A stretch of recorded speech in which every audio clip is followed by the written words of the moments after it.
Doctor बनने का सपना देखने वाले 22 लाख छात्रों का भविष्य अंधकार में चला गया, चौपट हो गया। उनके माँ बाप के सपने, छात्रों के डॉक्टर बनने का सपना, परिवार का सपना चकनाचूर हो गया। और इसका अगर सीधा सीधा जिम्मेदार अगर कहा जाए और माना जाए तो सरकार होगी। लेकिन इस समय देश में अलग ही स्वैग चल रहा है और मेरा तो ये मानना है कि इन सब चीज़ों का जिम्मेदार नेहरू को होना चाहिए।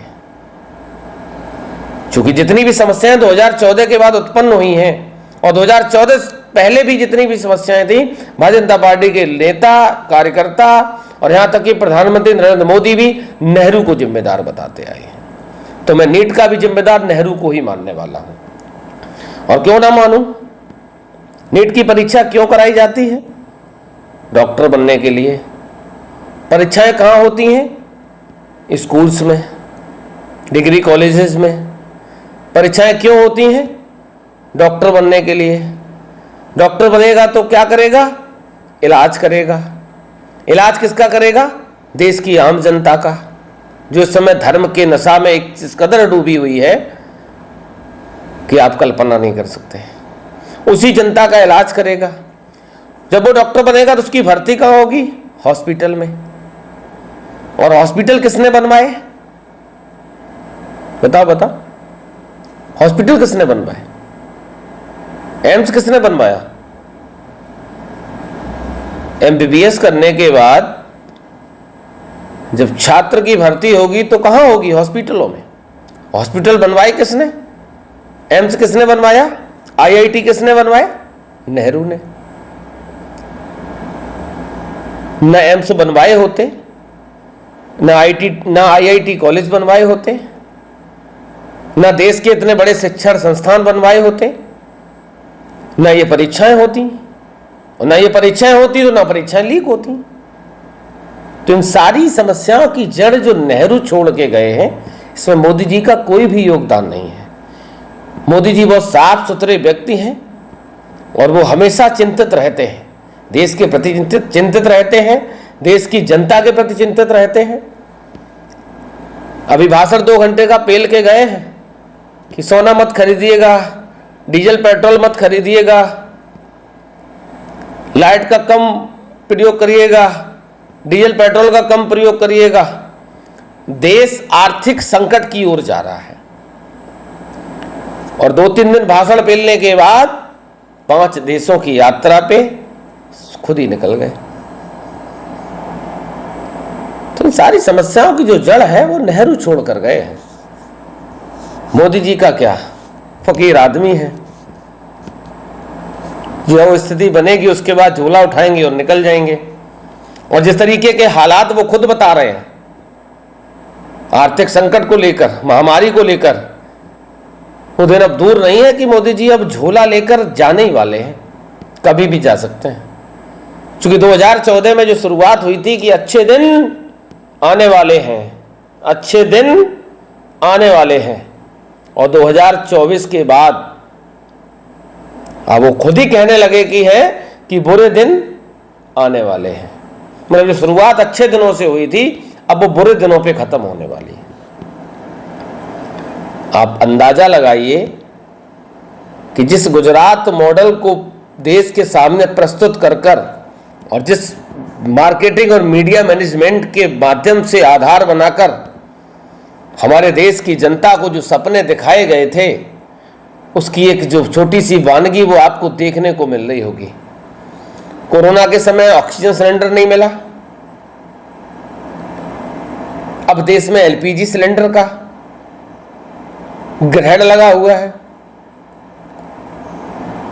एक दौर था जब भारतीय जनता पार्टी की बहुत बड़ी नेत्री, बड़ी तो अब खैर नहीं रही, वो बड़ी थी जब उन्होंने राहुल गांधी को चुनाव हराया था, वो सिलेंडर लेके सड़कों पे बैठ जाती थी। प्रधानमंत्री नरेंद्र मोदी से पहले मनमोहन सिंह को वो चूड़ियां भेंट करने चली जाती थी, चूड़ियां लेकर जाती थी कि मनमोहन सिंह चूड़ियां पहन लो, अब महंगाई तुम्हारे बस की नहीं रही। आज वही कहाँ है, किस हालात में है, किस सिचुएशन में है भी या फिर कहाँ है, ये वही बेहतर बता सकती हैं। तो इन सारी समस्याओं की जड़ नेहरू है।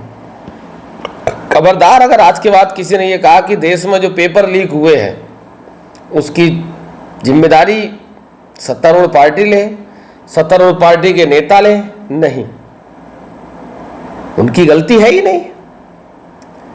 अगर नेहरू ये सारे काम ना करके गए होते तो क्या जरूरत थी, क्या जरूरत थी नीट की, क्या जरूरत थी यूपीएससी की, क्या जरूरत थी बहुत सारे एसएससी की। अब मैं तो सुन रहा था पहले कोचिंग सेंटर से भीड़ लगी रहती थी, जिससे पूछो क्या कर रहे हो, एसएससी की तैयारी कर रहे हैं, जिससे पूछो क्या कर रहे हो, एसएससी की तैयारी कर रहे हैं, जिससे पूछो क्या कर रहे हैं, एसएससी की तैयारी कर रहे हैं, कंप्यूटर डिप्लोमा कर रहे हैं। आज कोचिंग सेंटरों पे ताले पड़ गए, किसकी तैयारी करें, कहाँ भर्ती होंगे जाके। कमेंट में बताइए क्या आवश्यकता, बेरोजगारी कोई मुद्दा है या आने वाले इलेक्शंस में रहेगा, या फिर ठीक है बाकी तो देश हमारा राम राज्य की तरफ जा ही रहा है। हिंदू खतरे में है, हिंदुओं को बचाने के लिए इतनी कुर्बानियां तो देनी पड़ती हैं। कुछ ऐसे भी हमने लोग देखे, हालांकि उनके लिए मैं शब्दों का वो प्रयोग नहीं करना चाहता हूं, दिन रात सोशल मीडिया फेसबुक पे बयानबाजी करते विपक्ष को गालियां देते रहते हैं। अब वो भी आजकल पोस्ट पे पोस्ट करे जा रहे हैं कि बिजली विभाग की लापरवाही की वजह से जीना हुआ मुहाल, बिजली विभाग ध्यान दे। अरे काहे के लिए चिल्ला रहे हो, मोदी जी कहे हैं ना कि बिजली का प्रयोग कम करो, अनावश्यक पंखा कूलर एसी न चलाओ, डीजल पेट्रोल की बचत करो, एक दिन का खाना भी छोड़ दो। ये सब देश हित में है, मास्टर स्ट्रोक है। एक साल तक सोना तो वैसे ही खरीदना नहीं है, उसके लिए तो क्या कहूं, मना ही कर रखा है, तो सोने की तो आवश्यकता ही नहीं है। जितने भी सराफा कारोबारी हैं वो पहले सोना बेचते बेचते अब सोने की तरफ जा रहे हैं, आराम से सोएंगे बेचारे मसंद लगा के। किसी भी सुनार की दुकान पे जाओ, बढ़िया बिस्तर मिलता है, डल्लब के गद्दे, ऊपर से बढ़िया सफेद वाली चादर और कोल वाली मसंद लगा के आराम से। पहले ग्राहक वहां बैठते थे अपना कोहनी टेक के, अब वहीं पे जाके वो खुद सुनार अब सोएगा आराम से। और आने वाले समय भाई आप एक साल में देखिए तो सराफा कारोबारी जिस समाज से आते हैं अधिकतम, उनका कट्टर एक मुश्त देश को बचाने के, देश को हित में, हिंदुओं को मजबूत करने के लिए वो मतदान करते चले आ रहे हैं। वो बहुत से हमारे मित्र सराफा कारोबारी हैं, वो कह रहे ये तो सोचा ही नहीं था, हमने तो सोचा नहीं था, अब देख लो, और अभी देख लो नहीं, अभी झेलो और सब्र रखो, अब वो दिन दूर नहीं, जो सोचा नहीं था वो भी होगा, और जो होगा वो सोचा नहीं होगा। साहब तो चले गए 5 देशों की यात्रा पर, मेलोडी खा रहे, मेलोडी। वीडियो देखे हैं आप? हम तो देखे, जो नहीं देखे वो देख लें, और खासकर वो लोग जरूर देख लें जो चिल्ला रहे हैं कि लाइट नहीं आ रही, बिजली बिल महंगा हो गया, स्मार्ट मीटर। बहुत बड़े भक्त, ज़्यादा कुछ कहना नहीं चाहूँगा चूँकि शब्दों की अपनी मर्यादाएं हैं। कमेंट में बताइएगा कि क्या पेपर लीक होने का असली जिम्मेदार कौन है। मेरी नज़र में इन सारी चीज़ों की, सारी घटनाओं का जिम्मेदार मैं नेहरू को मानता हूँ। आप किसको मानते हैं, कमेंट में बताइएगा।